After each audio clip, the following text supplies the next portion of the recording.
Daniel 8. In the 3rd year of the reign of King Belshazzar, a vision appeared unto me, even unto me, Daniel, after that which appeared unto me at the first. And I saw in a vision, and it came to pass, when I saw, that I was at Shushan in the palace, which is in the province of Elam. And I saw in a vision, and I was by the river of Ulai.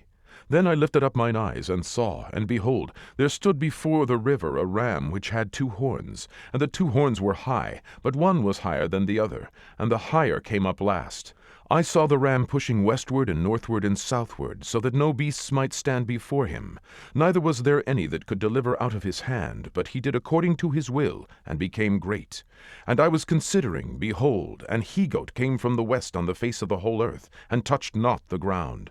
And the goat had a notable horn between his eyes. And he came to the ram that had 2 horns, which I had seen standing before the river, and ran unto him in the fury of his power. And I saw him come close unto the ram, and he was moved with choler against him, and smote the ram, and brake his 2 horns. And there was no power in the ram to stand before him, but he cast him down to the ground, and stamped upon him, and there was none that could deliver the ram out of his hand.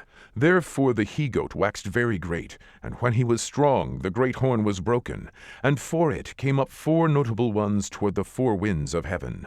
And out of the one of them came forth a little horn, which waxed exceeding great, toward the south, and toward the east, and toward the pleasant land. And it waxed great, even to the host of heaven, and it cast down some of the host and of the stars to the ground, and stamped upon them. Yea, he magnified himself even to the prince of the host, and by him the daily sacrifice was taken away, and the place of the sanctuary was cast down. And an host was given him against the daily sacrifice by reason of transgression, and it cast down the truth to the ground, and it practiced and prospered.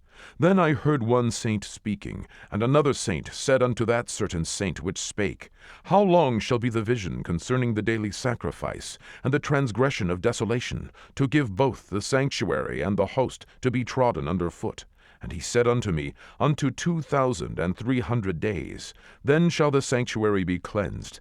And it came to pass, when I, even I, Daniel, had seen the vision, and sought for the meaning, then behold, there stood before me as the appearance of a man. And I heard a man's voice between the banks of Ulai, which called, and said, Gabriel, make this man to understand the vision.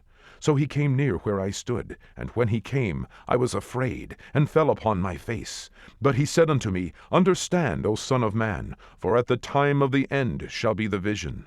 Now as he was speaking with me, I was in a deep sleep upon my face toward the ground. But he touched me, and set me upright. And he said, Behold, I will make thee know what shall be in the last end of the indignation. For at the time appointed the end shall be. The ram which thou sawest having 2 horns are the kings of Media and Persia. And the rough goat is the king of Grecia. And the great horn that is between his eyes is the first king. Now that being broken, whereas 4 stood up for it, 4 kingdoms shall stand up out of the nation, but not in his power.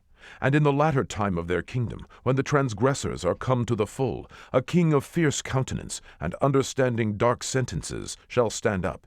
And his power shall be mighty, but not by his own power.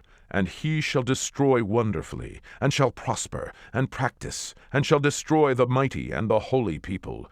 And through his policy also he shall cause craft to prosper in his hand, and he shall magnify himself in his heart, and by peace shall destroy many. He shall also stand up against the prince of princes, but he shall be broken without hand. And the vision of the evening and the morning which was told is true. Wherefore shut thou up the vision, for it shall be for many days. And I, Daniel, fainted, and was sick certain days. Afterward I rose up, and did the king's business. And I was astonished at the vision, but none understood it.